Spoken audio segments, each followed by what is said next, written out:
But he talks about overthinking and how we get in our heads and we create these imaginary rules that don't even exist. And then we defeat ourselves. And all the while, maybe people are listening. Maybe they do actually love it. But they just don't think to tell you. And that's okay. Right.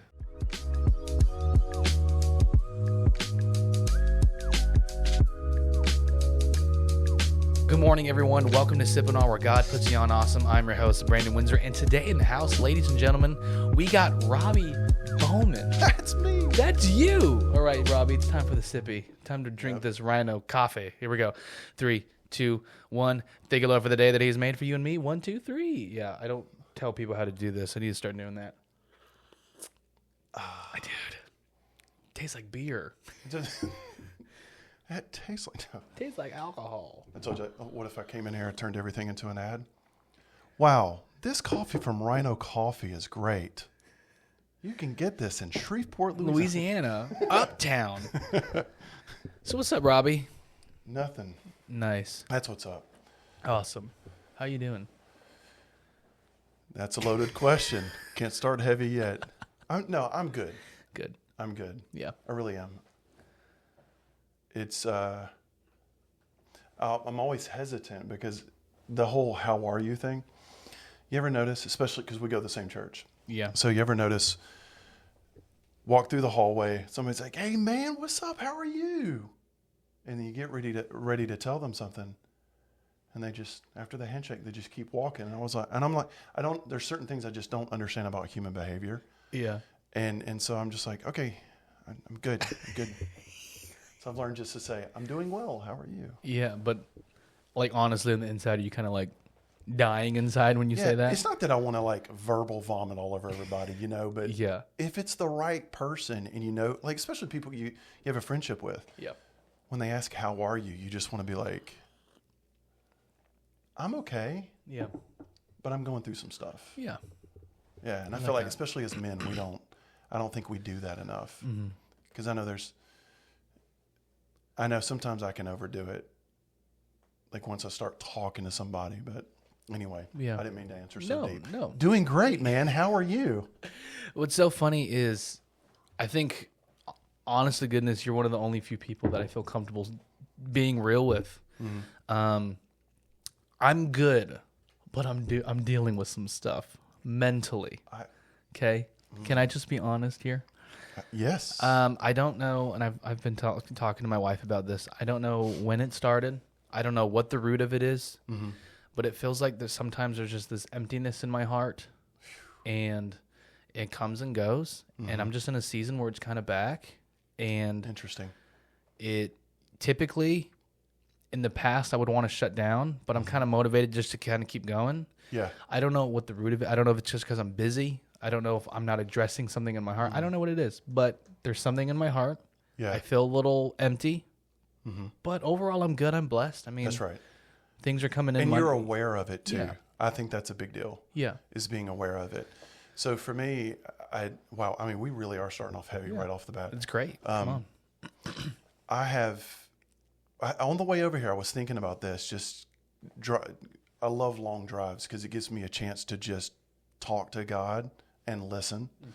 I feel like a lot of people talk too much. I'm the worst about that, and God's like, dude, if you'd shut up, I want to talk to you, I want to say something too. You're like, yes, sir. And sorry.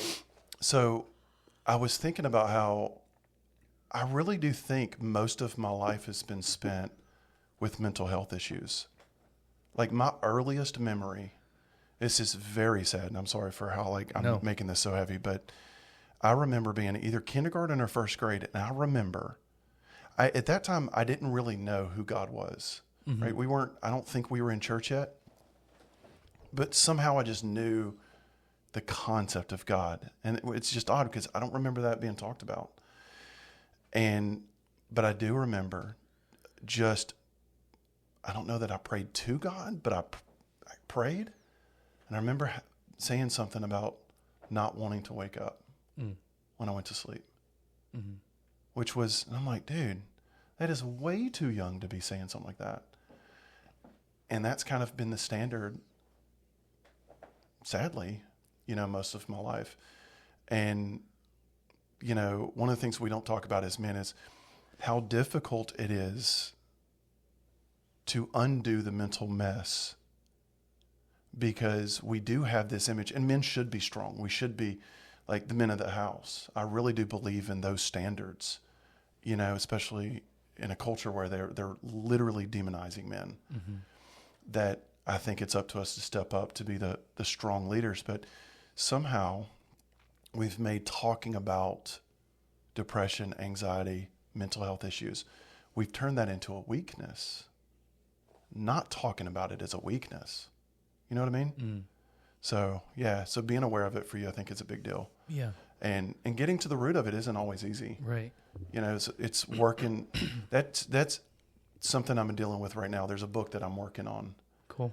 That forces me to address a lot of ugly stuff. Yeah.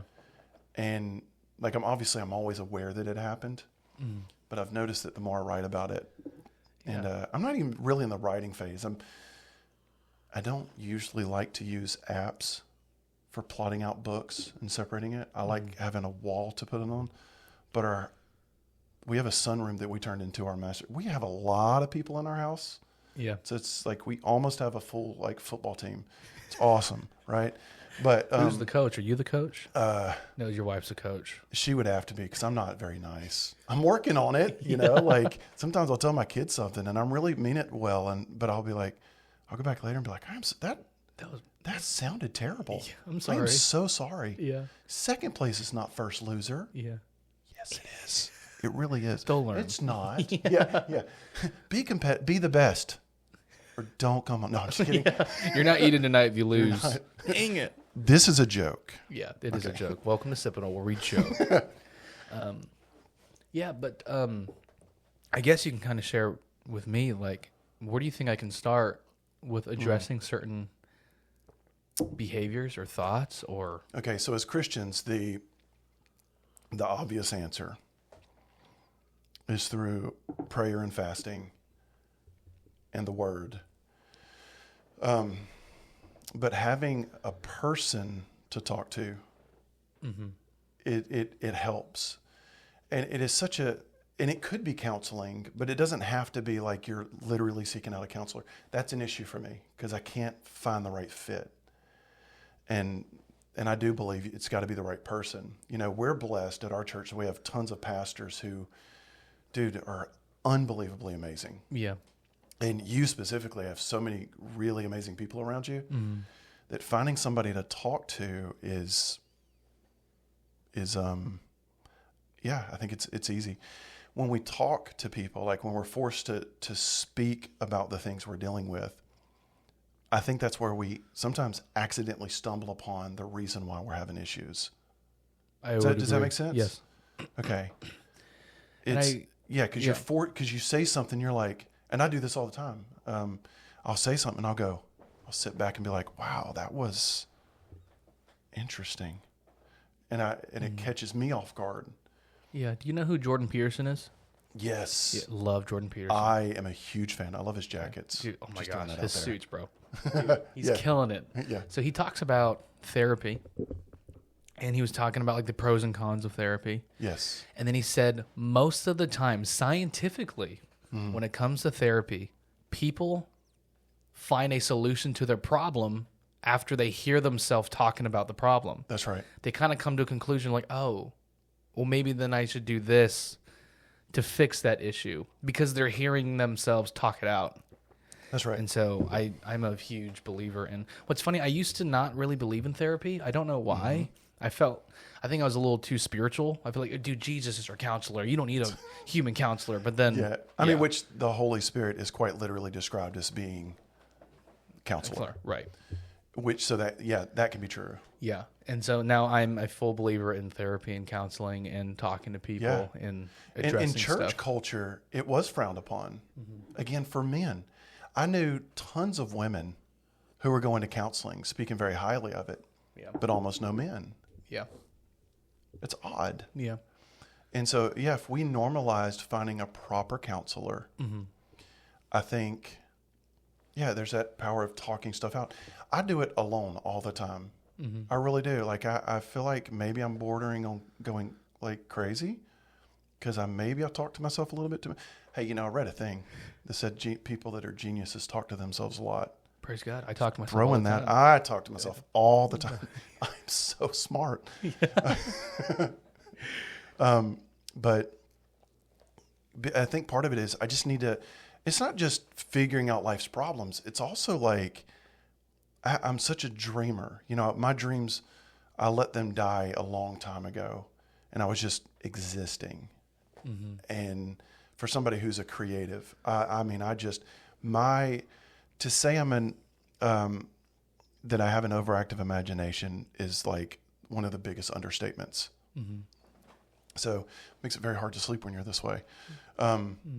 So for me to talk out an idea, it does something, because I can hear the way it sounds and I can go, okay, I think I'm onto something. And then I grab my phone real quick and I leave a note. Yeah. So that way 3 months from now, I can look at that note and go, what the crap does that mean? What? Yeah. Somebody told me to do that with when I have really creative dreams. Yeah. They're like, dude, write them down so you don't lose your ideas, because it could be maybe that's God's way of giving you an idea, or maybe that's the only time your brain has time to slow down so you can actually pay attention to your ideas. Interesting. And I was like, okay, I love it. Yeah. So I tried it, and I literally think every note I couldn't understand. Wow. So I woke up the one day and I had this really good idea, and I just remember wrote it down, went back to sleep. So I woke up in the morning excited, and all it said was creepy kids in the woods. That is the only thing. Now I could turn that into something. I'm good at this, with ideas. Yeah. But writing it down, I remember going, what? I don't understand. What kind of dream were you having, It's Robbie? Yeah. Yeah. If only I would have talked to myself, I could have remembered. That wife is like, shut up. Yeah. Yeah. It's like, dude, not this again, Robbie. Stop. Yeah. So talk to me about what do you do with your ideas? Do you turn them into stories? Do you do art? So I'm an author. I've published 3 books. Awesome. You can find those at RobbieBowman.com. That's Robbie, Robbie. Just do that every 5 minutes. I know. So did I mention that I have books? It's like, yes, 4 times. Dude, you keep saying, and I just unbuttoned my shirt and I wrote it in Sharpie across my chest. So I've always been not always, but probably since around 10th or 11th grade year, I've been a writer. Cool. I love writing stories. First of all, it's where I think everybody should write creatively, because of neurologically what it does for the brain is unlike anything else that you can do. Yeah. So that's one. 2, writing allows me to work things out too. Mm-hmm. So there was this lady out. She has since passed away. She was like a mom to me. Her name was Martha Ellis. And without her, there's a school Evangel. That's where you work there, right? Yeah, I work for the foundation. Yeah, okay. Yep. So that's where I went to school. That's where my wife works. I mean, we're all in. Mm-hmm. But without her, I don't know that Evangel would be what it is today. Mm. That's how big of an impact she made. Wow. I remember once I was in the office, bruised, maybe a couple of bumps on my head, something, who knows. And I remember I was crying, and I didn't want, again, this theme of not wanting to live. You'll find out that's been a common theme in my life. Mm-hmm. I remember complaining to her, and she'd give me the greatest advice and just loved me unconditionally. And I remember she reaches down into her desk and she pulls out one of those composition notebooks. The black and white ones that literally haven't changed in 100 years. Yeah. Probably not that long, but you know what I mean? Yeah. She grabbed one and she said, you know what? I want you to write. Don't write a journal. I don't want you to get in trouble. I just want you to write stories. Write whatever you want. Wow. We'll read them. And that's when I started writing. So the creative thing, ideas, for a little bit I've gotten away from writing down my ideas, because one of the mental health things I'm dealing with is the fact I'm at home every day, all day. And I did decide to go to school, and that's awesome. It's a promise I made to Miss Ellis. And to my defense, I didn't plan on following up with that idea, but also didn't know she was going to get sick. Mm-hmm. That's a terrible joke to make. Yeah. But I'm like, what? Dadgummit, now I have to. Yeah. So, so yeah, going to school, that's fun. But I would get in my head and think, man, I'm a nobody. I'm not doing my job as a dad, as a husband, as a provider.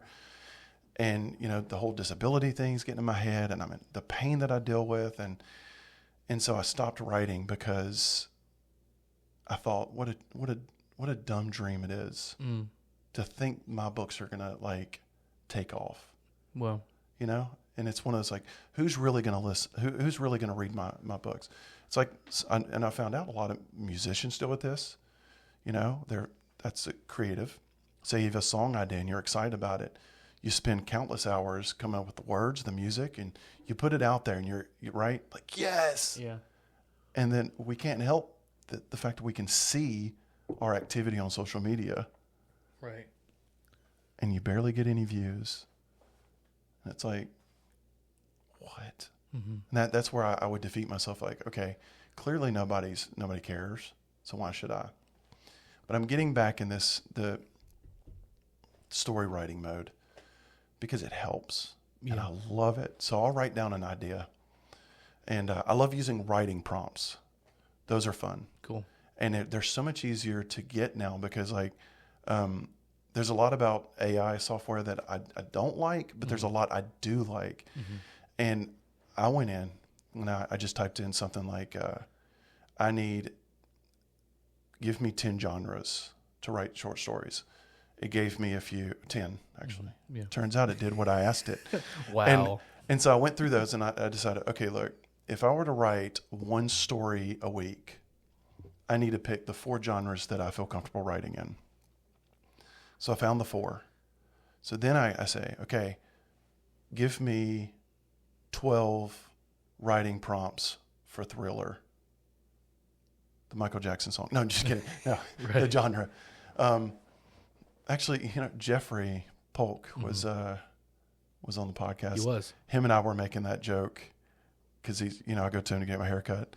I was making the joke about, dude, so I love writing Thriller. And he goes, the Michael Jackson song? I'm like, yes. I read it in 12 different ways. Yeah. That's literally what I take. Actually, everything I write is about a Michael Jackson song. I will not write anything else. Now that seems a little creepy. It is. Yeah. So then I'll use those writing prompts, and I just love coming up with ideas. Cool. I don't know if I answered your question. This is going to be a common theme, by the way. Yeah. It's I don't know. I get so excited that I have words in my head. I'm like, yes, let's say them all. And I forget what we're talking about. It's here's the answer. You just go far right. And I really try to bring it back. Yeah, we get lost. No, I do the same thing too. But yeah, I love how you said that you think everyone should be creative. Mm-hmm. Why is that? For a very long time now, I've been saying, for those of us that are Christians, the Word of God starts off by saying, "In the beginning, God created." Mm-hmm. Okay, so first of all, I believe the Word of God is true. Mm-hmm. I know this is controversial, but I differ on the opinion of the 7-day theory. Okay. Ultimately, some people disagree with this. I don't think it matters. Mm-hmm. It doesn't change anybody's belief of who God is. But anyway, but I do believe that in the beginning God created. I really do believe that. Yeah. Everything we have, there's just creative design had to be a thing. There's no way it was an accident. Right. That is literally impossible. Mm-hmm. So then later in chapter 1, it says, "Let us make man in our image." I really do believe that some of the very attributes that make God who He is, God gave to us as well. Mm-hmm. And it's unfortunate that the culture that we live in, first of all, before I say this, finding a job, working your butt off, providing for your family, those are amazing things to do. Mm-hmm. School, teaching our children, amazing. I mean, my wife's a teacher. I mean, literally like Miss Ellis and a few others, all of them were teachers. Yeah. So my greatest heroes in life just happen to be teachers. So I'm not minimizing what they do, but reality is we've become a society that's more test-oriented. And so we can't build on creativity. Mm. So a lot of people are forgetting that God made us to be creative. I firmly believe that. And so I think some people are like, oh, but I can't write. And I'm like, no, you can. You can't write well. And that's okay. Yeah. It isn't, you're not like if you were to sit down and start writing, let's say you found a writing prompt. And if you don't use Chat GPT or whatever, just go to Pinterest, look up writing prompts. You're going to get so many. And that's every writing prompt I used in my first book, actually, my book of short stories. Every writing prompt was from Pinterest. Really? Yeah, that's where I found it. And in that book, I think it's good. That's what I strive to be. I just want to be a good writer. I don't a good author. Did you get that? Yeah. A good author. Yeah. I'm not striving to be great. Yeah. But my first one's a book of short stories, and they're all left open-ended. And I love stories like that. I think it's hilarious. Why'd you end it like that? I wrote it for me. Yeah. So that's why I did it that way. Anyway, I just sidetracked myself. See? It happened totally again. Forgot. Oh, come on, brain. It's okay. More coffee. That'll help. That'll help line up where we were. Do you remember? No, I really don't. I seriously have no idea. It's okay. So were you serious? Do you have like a website where we can buy your books, or that was a joke? The website is RobbieBowman.com. That's ROBBIEM. See what I did there? BOWMAN. Shameless plug. Yeah. Wow. Right on. Yeah, that's why I'll put all my books there. I do plan on, so I have an idea to help me write, is that I want to start a YouTube channel. Cool. Called Robbie's Tall Tales. I already have it. Just to at least lock that name in, you know? I think I have it. Is it Tall Tales because you're so tall? Yes. No, because that's what they call stories, but I'm 6'9" tall. So I'm almost tall. So so it has a double meaning, and I thought that was funny. That is funny. So I want to write one story a week, and just record myself reading them. That's literally the whole idea. That's not the whole idea.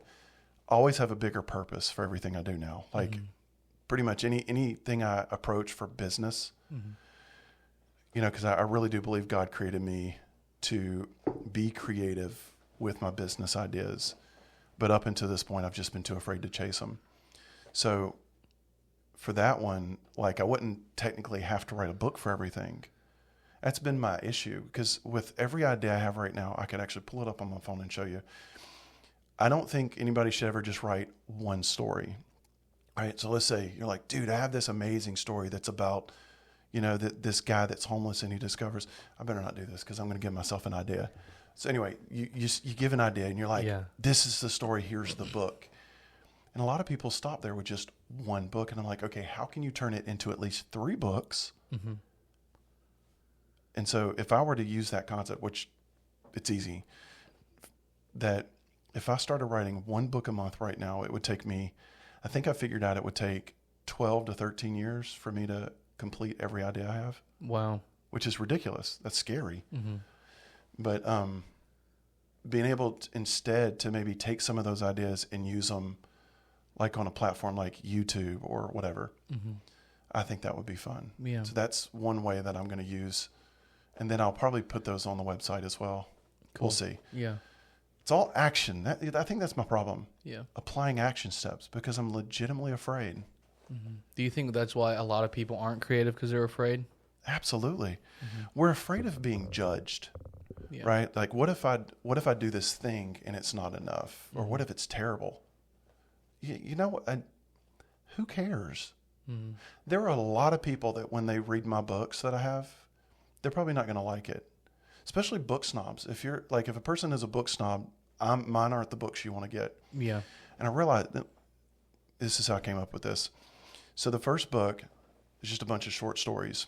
It's called Ellipsis, Short Stories to Inspire the Imagination. I thought ellipsis, you know, the ... I thought that was clever because I remember back in my day, we used to walk uphill in the snow both ways. What's that phrase? Anyway, so we couldn't just go online and binge watch TV shows. Yeah. And so you'd really be getting into a show and it would say, to be continued, ... I love it. Yeah. I love that anticipation of what's going to happen. Well, so I decided, okay, that's what I'm going to do for the first book. I wanted it to be frustratingly good. Frustrating because you don't get an ending. And I think that's hilarious. And good just because I hope they're good. They're short stories, you know? So this friend of mine named Micah, I hope he doesn't mind me saying this. I'll ask forgiveness. You know, he admits that he's never been a big reader, which is kind of funny to say that because he's a short little guy. But so he said that my book was one of the first ones that length that he's ever read cover to cover. And I remember when I heard that, I got really excited. And I was preparing to take some of the ideas, the short stories in that book, and finish maybe at least 5 of the stories. And I'll probably changing them so they're not exactly like the story anyway. I just use them as like motivation. Yeah. And I was sitting down to plot out the books, and I had this thought, you know what? I want to write stories for non-readers. Which, by the way, if you're not a reader, don't say that out loud. Just throwing that out there. Even if you don't know how to read? I do judge. I just do. When I hear that, I'll go, oh, don't say that. People can hear you. I'm like, at least throw yet on the end of it. Yeah. Like, I'm not a reader yet. But my idea was, wait, if I could write books for people like him who can't sit down and, I mean, they could, but you know what I mean? They don't have a history of sitting down to finish a book. If that's what I could write, that's what I would do. Very cool. Yeah. Yeah. What do you think it is? Because I fall into this so bad. Why do you think we as people who are creative care so much about what other people say? And I think it's with everything. Like after I minister, I think in the back of my mind, I'm anticipating a good job or that was really good. And then when I don't get it, I'm like, oh man, that message really sucked. Yeah. And then so I start downgrading myself. I don't mean to laugh. It's like you expect somebody to come up and be like, hey, so preaching's what you want to do full time, huh? Are you sure? Are you? But you do have a podcast though? Yeah. Is it going well? Yeah. Are you making money with that? They just keep throwing hints. Yeah. But like, so I mean, so you want to speak in front of people full time as a job? Really? Is that right? Wow. That's interesting. Yeah. So and even too with like the podcast, it's like on the back of my mind, and I'll just tell myself, I think sometimes I want man's praises. And then so when I hear, man, your podcast is so good, that really blesses me. And then when I see the numbers aren't so big, that's not growing. To me, that's the worst part. Yeah, and it really is. So why do you think? I don't know. I think everybody, to a degree, seeks validation. I used to seek it on purpose because I didn't get that validation at home growing up. And like, it wasn't all her fault. You know, she wasn't raised in an environment where she got that praise. And then here she was, a single parent, working her butt off. Yeah, you're talking about your mom? Yeah. To put us in a good school, to keep us in church. I mean, and so I think about how, like, I'm losing my thought. I'm not going to lose it this time. You come back. We got this. Not receiving that validation, it created something in me where it like, I craved it. And so I would do anything, good or bad, to get attention. And so I think that validation part is one of the things that that drives a lot of us, even if we don't realize it. Yeah. And there's nothing wrong with validation. Validation is good. Yeah. And actually, you know, the subject of validation, my first nonfiction book is something that I'm kind of working on right now. I need to do a better job. I really do. But one of the topics is validation. Cool. Because it was, I mean, I'll tell a little bit about that in a minute. But so I think what we do is we seek it, and then when we don't receive it, we assume that it's the opposite of validation because, well, I'm not getting enough views, or, well, the person said they listened, but they didn't say they like it. Yeah. You know what I mean? Like, Yeah. And we get in our head, we overthink it. John Acuff, an amazing writer, an author who's, is one of his most recent books, maybe the recent book, is called Soundtracks. Okay. Where he talks about overthinking. Cool. He's also funny. Dude's hilarious. So, like, cover to cover, it's easy to read his books. Yeah. And that's a huge compliment to give an author. Yeah. Be like, hey, man, I made it a quarter of the way through. That was great. But and he doesn't really repeat himself, which is something I appreciate. Yeah. Hey guys, I wanted to stop real quick and say thank you so much for tuning into this episode.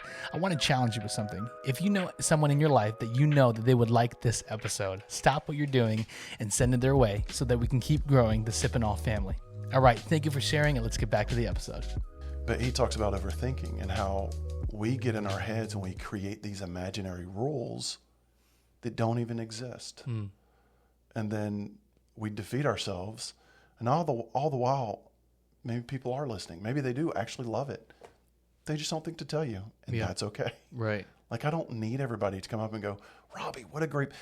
If you liked my book, you can review that on Amazon because the books are on there.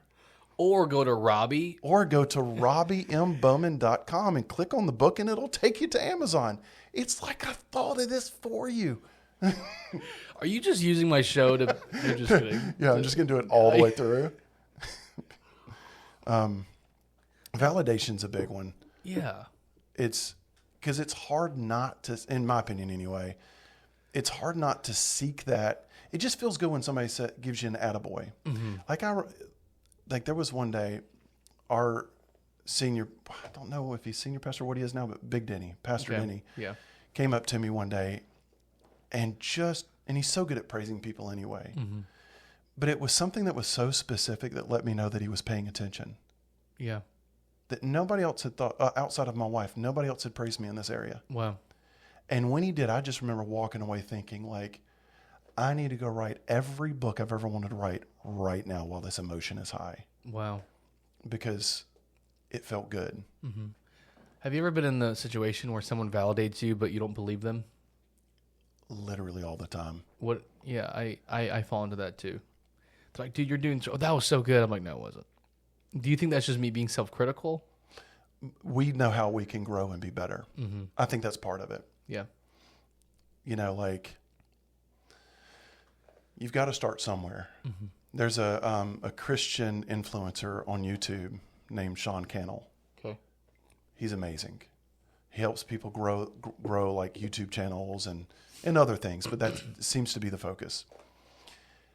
And I'm pretty sure he's the one that has said multiple times, you've got to start somewhere. Yeah. See, because I know my dream, when I start the Robbie's Tall Tales, YouTube and all social media, whatever, I know I'm going to be in my head about it because I know what my overall vision is for what I want to do. So when I first get started, it's nowhere close to where I want to be. And that's where I'm defeating myself. So when somebody's like, dude, that was so good, man. Like, I love that story.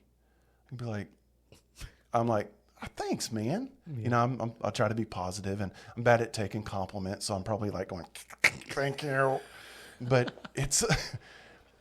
but then I walk away going, they don't mean that. It really wasn't that good. Yeah. There's no way they mean it.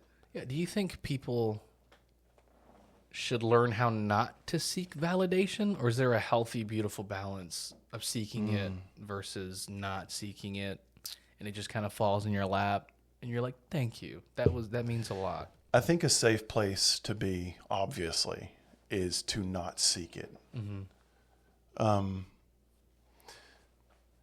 Yeah, because I think we can tie our identity to what we're doing. To that thing that we're seeking, and that's where it gets dangerous. Because the lack of makes us feel less than.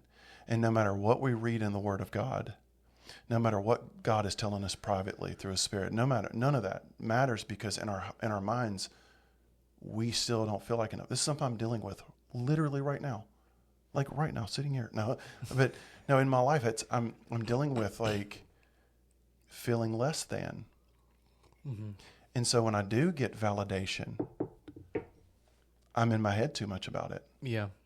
You know, it's, and I'm not seeking it anymore like I was, but I am still trying to find that healthy balance of, okay, I don't need, no, okay, that's wrong. I think we all need validation.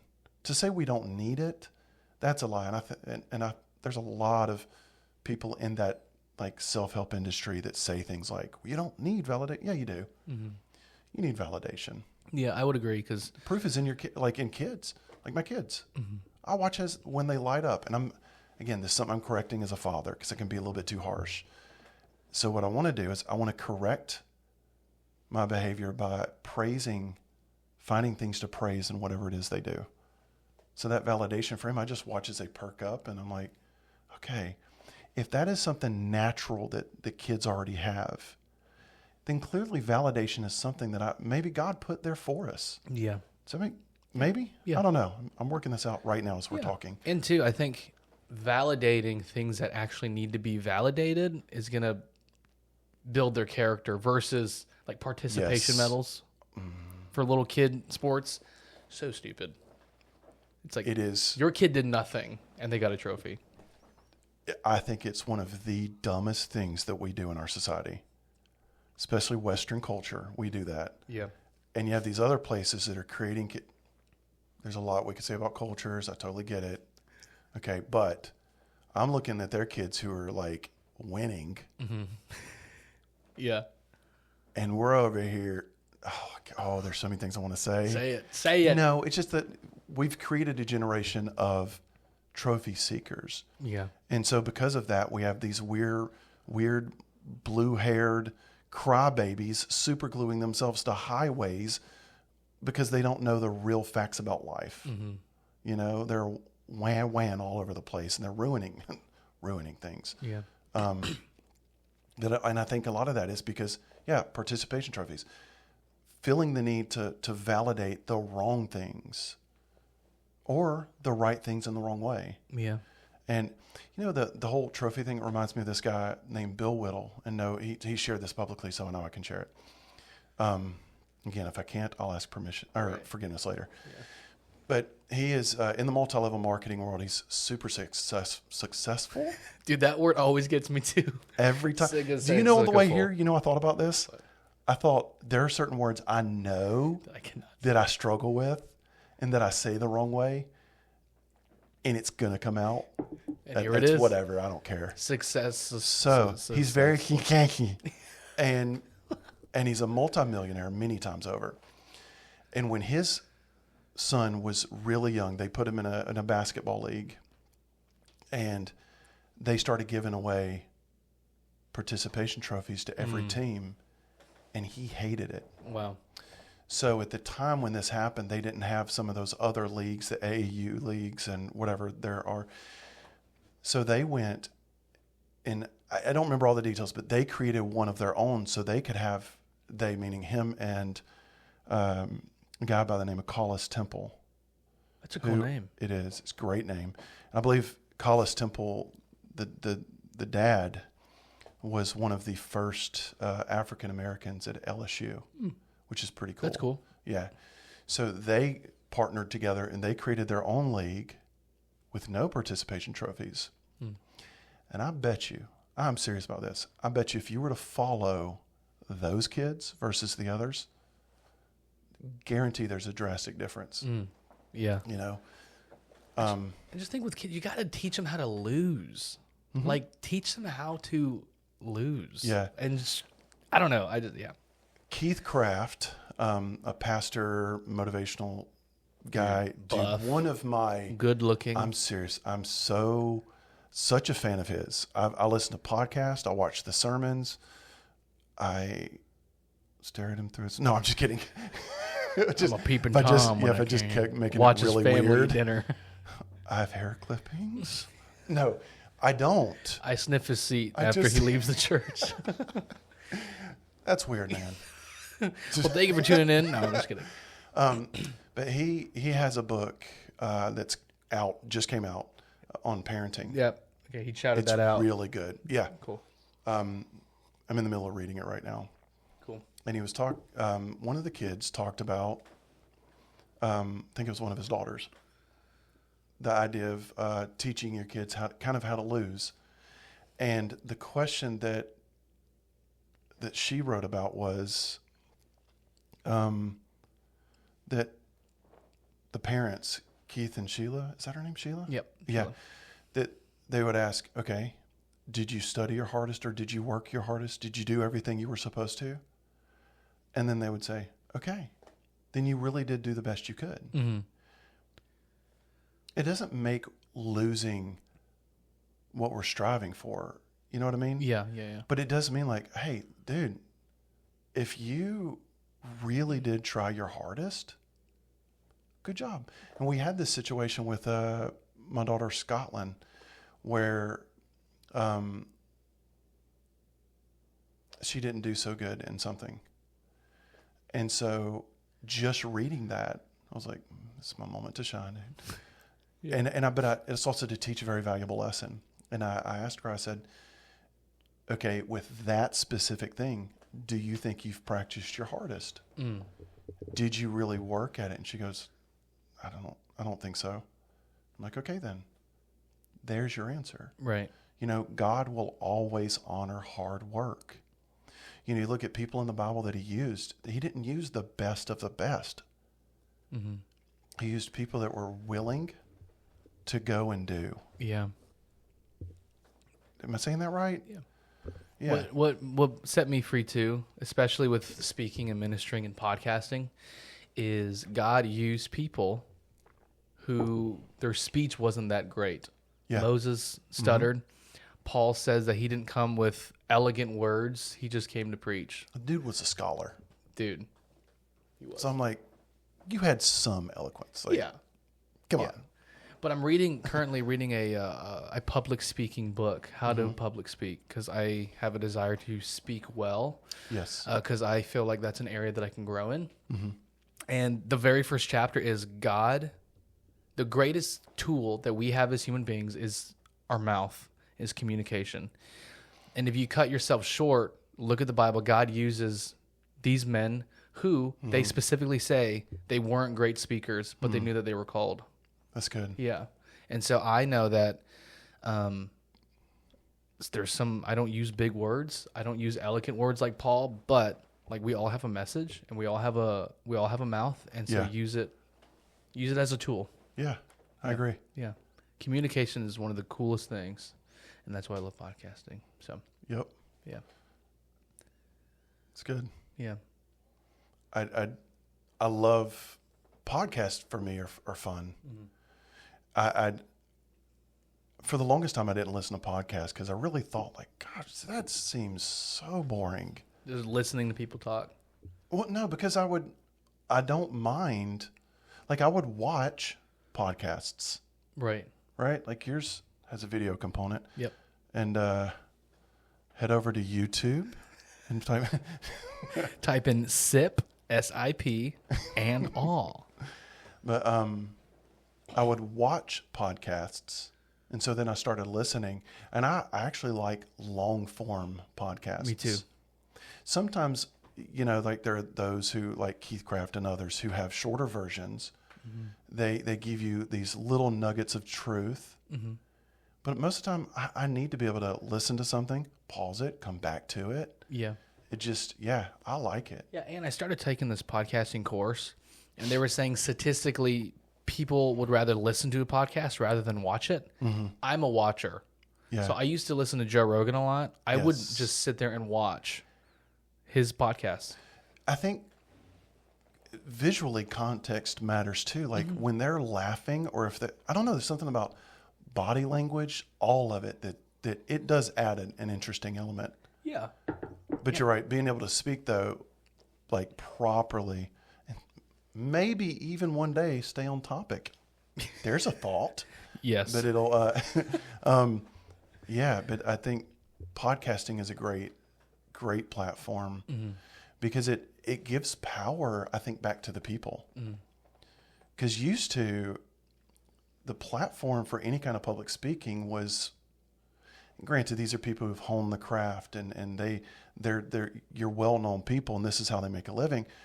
Well, if those of us we have a message to share, we want to talk to somebody or even groups, we didn't have that platform. Right. And today, man, technology is cool. Yeah. Because you just need, you don't even need a microphone. It helps. Yeah. Sound matters when you have a podcast. Right. But, you can start with next to nothing, your phone. Yeah. So, I think it's pretty cool. Yeah, and too, so like a desire that I have, I'm not going to do this yet because we film at my house, but I want to invite like homeless people, like just strangers. It's like, dude, tell me your story, bro.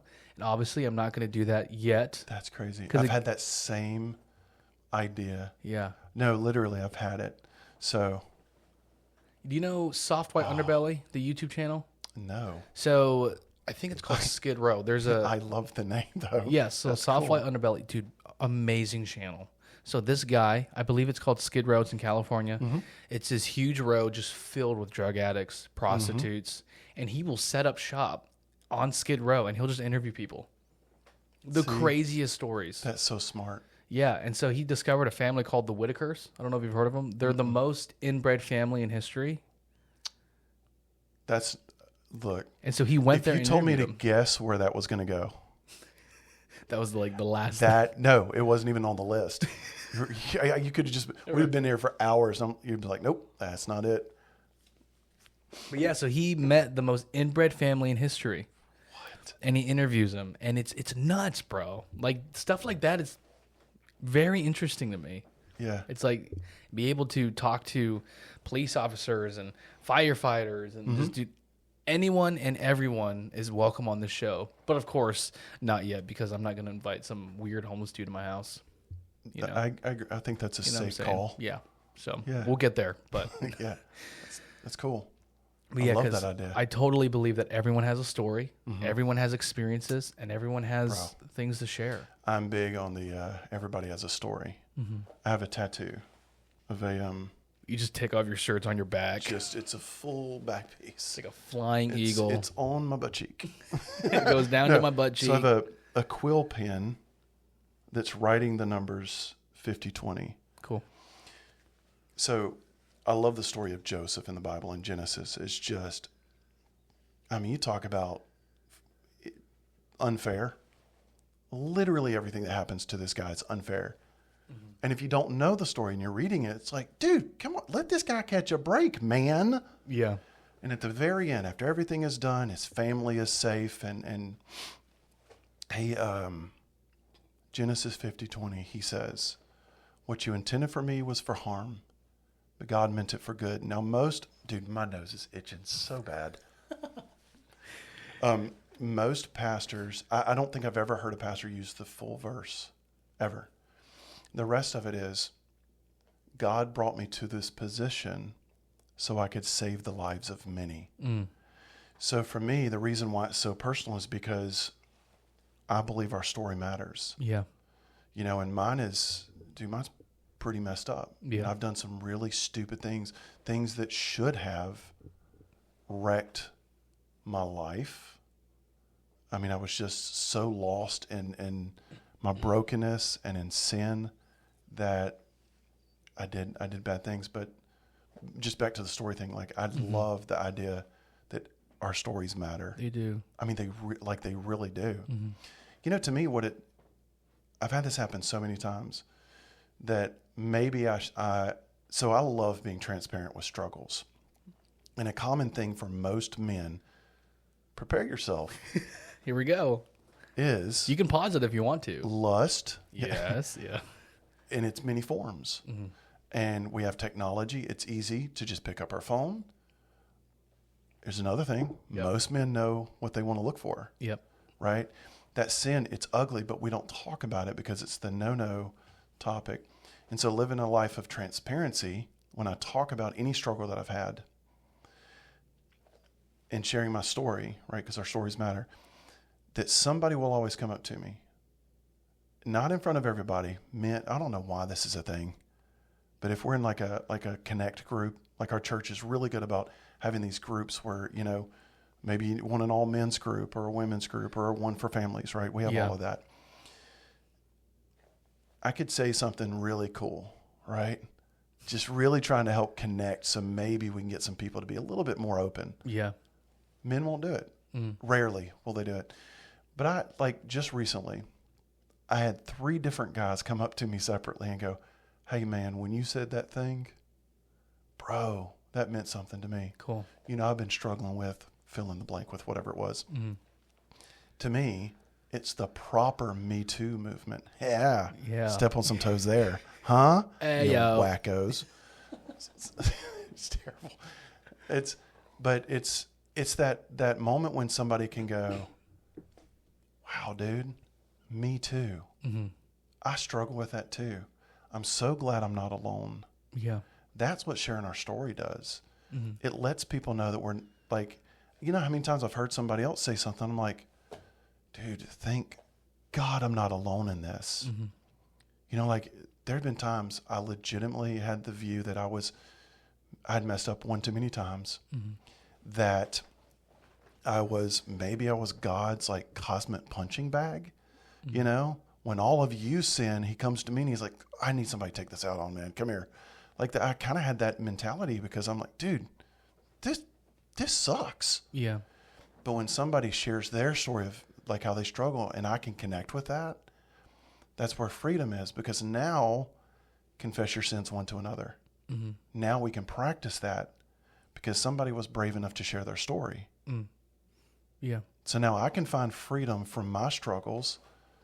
The verse goes on to say, so you can be healed, pretty much. Yeah. I want to be healed. Yeah. That sounds great. Right. But it's not going to happen if I don't confess. And a lot of times for a lot of people, the confessing won't happen because most people are too afraid to be transparent and to be open and say, hey, I struggle with mental health issues. Yeah. Or I struggle with pornography, or I struggle with anger. I love talking about people. I don't. I'm just saying hypothetically. Yeah. Right? If it's gossip or it's comparison, it doesn't matter what it is. When somebody struggles, you share that and other people can go, that's me. Yeah. And that's where we can find a lot of freedom in church if we would practice that a little bit more. And with me too, I think the most beautiful thing, Robbie, is because I'm in a leadership position at church, being able to be transparent and not be judged for it. Or being able to be transparent and not having my leadership role taken away from me. Yeah. That has set me free. Now, I do believe in some sense, if you're struggling in a certain area, maybe you shouldn't do certain There's a things. time and a place for everything. Absolutely. Right. And so, but I have found freedom at SC Church simply for the fact that I come to my pastors. I'm like, yo, dog, I'm struggling in this area. And rather than ooh, okay, so you can't lead young adults anymore. It's rather okay, let's talk about it. And it's and I understand if you don't want me to do young adults. Oh, dude, you're the man for young adults. We're not even going to put that on the table. That has set me free to be transparent. And so that's why that's really good. Being vulnerable is one of my favorite things. And even too, when I really think about it, as you were talking, I think the most impactful moments when it comes to church or when someone has talked to me, it's a powerful story of something that they've been through. Yeah. Yes, people can teach the Bible and it's powerful and it's beautiful, but when someone is just so brutally honest and they're like, I struggled with this before. Pastor Danny shared this story. I said this, Justin Parson was here 2 weeks ago. I shared it with him, and I think Pastor Danny would be okay with it because he shared it publicly. But he shared that he went to this football camp in Hawaii, and a beautiful woman approached him. And essentially she was hinting at, you want to come back to my hotel room? Yeah. And he said, I'll be honest, my flesh wanted to go, but I didn't. I remember that. And I was like, dude, the fact that he was so honest. That's right. Like that, oh my, dude, I was so speechless. And there didn't need to be any more details than that. No. Right? He wanted to go, but he didn't. That's right. And it's wait, hold up. Pastor Denny struggles with that too? Or he did? Are you kidding me? Yeah. Dude. So on that, let me tell you, the first men's encounter that I remember going to at our church, we went out to that, I don't even know where it's at, but it's way out there, no cell phone signal. Remember we used to stay the night out at that place? Yep. Okay. It's a really cool setting, by the way. Yeah. And so, oh no, this was a different one. Same concept, but different place, but it doesn't matter. Yep. So Pastor Denny was leading one of the sessions where he's talking about these things that if you struggle with it, he would talk about it real quick. If you struggled, you'd stand up. We got to, this is great. He gets to the lust part and he starts talking. And one of our pastors at the church, his name's Brian Otbrook. He's fantastic. Amazing. One of my favorite people on the planet. I'm not just saying that. Yeah. I just love everything about this man. He's one of those, Brian's one of those people he could just look at you and say, listen, I know that you're confused right now. Don't know what to do. Just follow me and do what I do. Yeah. That's a huge compliment. You know, I wish I could say that all the time, but I can't. Yeah. But, I just, in the back of again, I really hope it's okay that I say this, but from the back of the room, Brian goes, hey, Pastor Denny, can we just all stand up now and get this over with? Dude. Yeah. And literally everybody in the room, except for maybe 2 or 3 guys, stood up. Wow. And it was a moment where I was like, thank you. Thank you. Yeah. Because of making it funny, it made it easier for us to go, okay, I'll stand up to that. Yeah.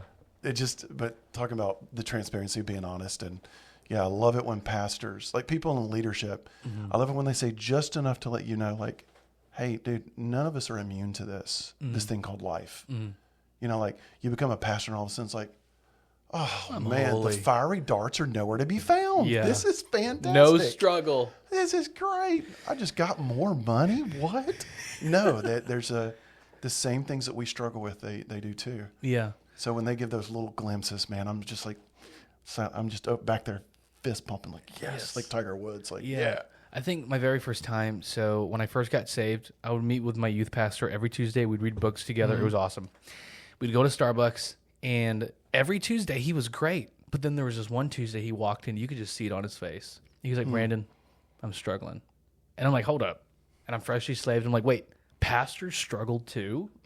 Wait, so you're telling me that pastors are human and they have their own issues? Yeah. Really? Dude, set me free. Probably more so because they have a bigger target on their back. I would agree. Especially today. Yeah. We, again, Western civilization look for any reason to cancel somebody. Especially if you're a Christian. Yeah. What are your thoughts on, I'd love to talk about this with you, people bashing other ministers? Oh, man. Okay.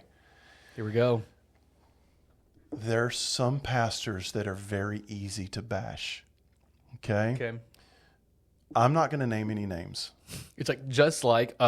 But let's say it's a person who, a mega church pastor, great smile, who sells a ton of books. I have no clue what I'm talking about. I said it was hypothetical, right? Did I say that? Okay. People love to bash. And I think that is one of the worst things you can do. And I know of a couple of people who, in response to that, say, well, it's our job to call out false prophets, whatever. I hear that so much. And I'm like, how do you know they're a frost? How do you know they're a frost? It just turned to Scooby. It's a false prophet. How do you know? And in that same vein, can I now call you one too? Dang. So can I judge you by the same standard you're judging? So I try not to be one to bash any pastor. They'd have to do something so far out there. But even then I'm just like, you know what? That's up to the congregation and their leadership to handle that issue. Yeah. And also, dude, so many pastors are in the spotlight these days. Yeah. Again, it's easy. Technology allows, we could finish this. Actually, dude, technology is so crazy to me because if this were connected in a way, you can live stream anything. Yeah.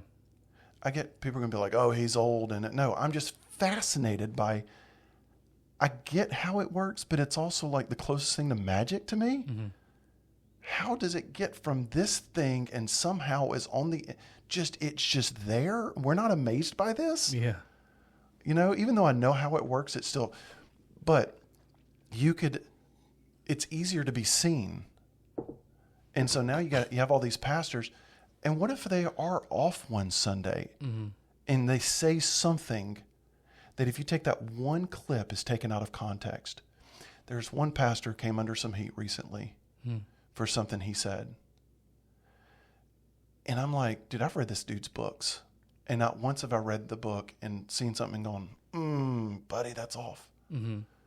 When I take everything into context of what they're saying, I'm like, oh, okay.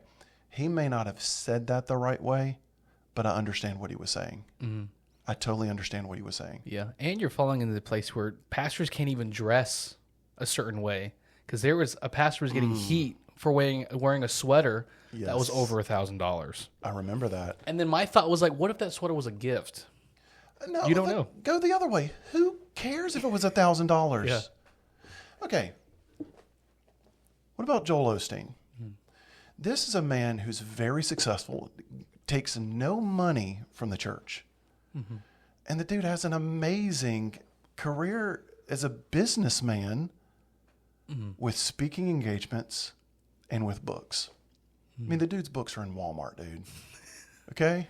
He's doing good. That's a pretty good, you're doing all right. Yeah. And so I'm like, where are your books again?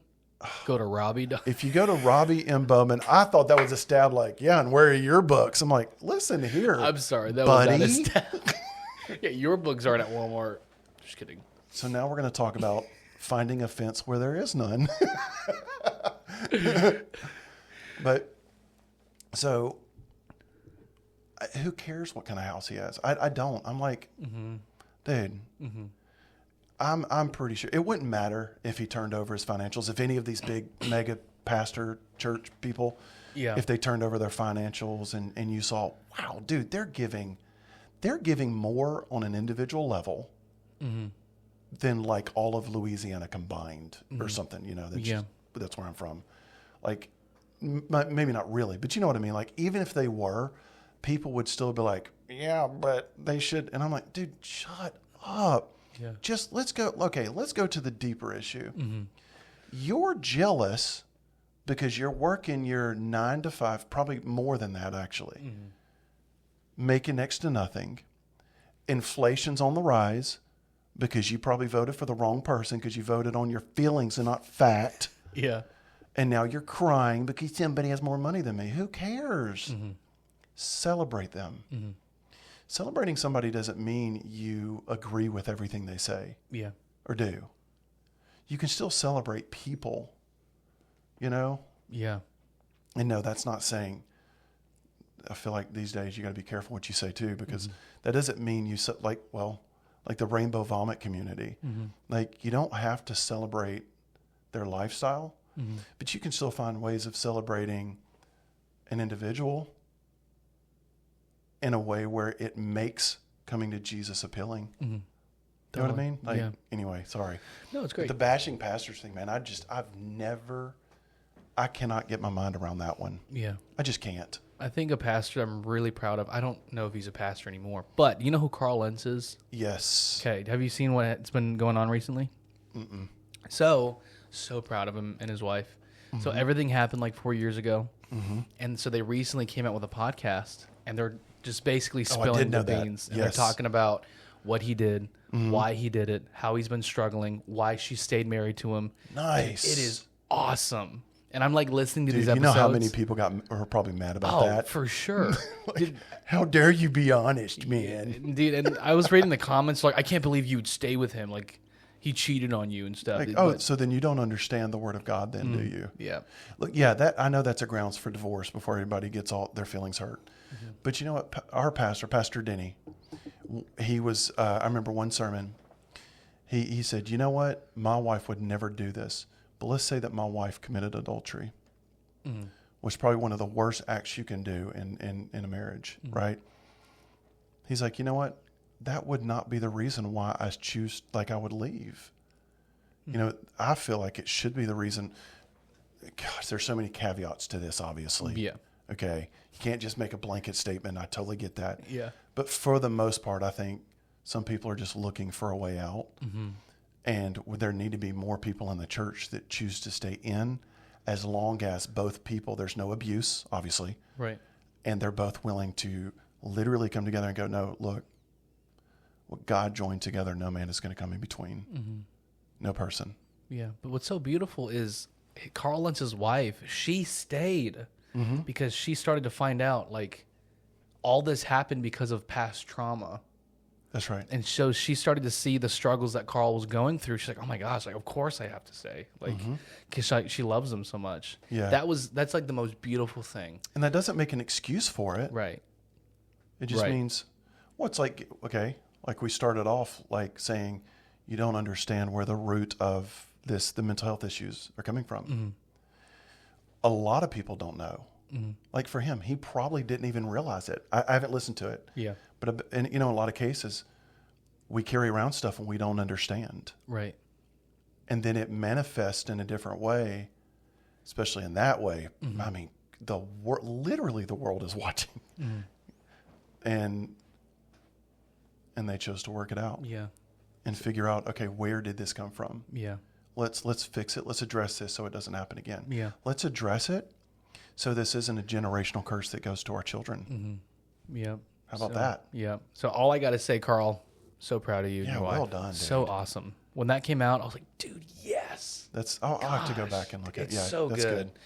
Yeah, because like the first episode talks about basically what happened, and the second episode is them going to rehab and what they did to restore their marriage. Man. It's awesome. That's so cool. Yeah. So good job, Carl. I love that. Transparency, once again. Yeah. That's a big deal. So here's what I'd love to do. I'd love to take a break because I have to pee. Okay. I mean, I said that on air. So we're gonna take a break. Are you good for another one? Absolutely. Awesome. Okay. Thank you guys for tuning in. Give it up for Robbie. Wow. The tallest man I know. Yes. Wow. Guys, stop it. You can now tune in on Spotify and Apple Podcasts. And don't forget to like and subscribe on YouTube. But as you guys heard, don't worry, Robbie is coming back for another episode. So we will see you guys on the flippity flop, son.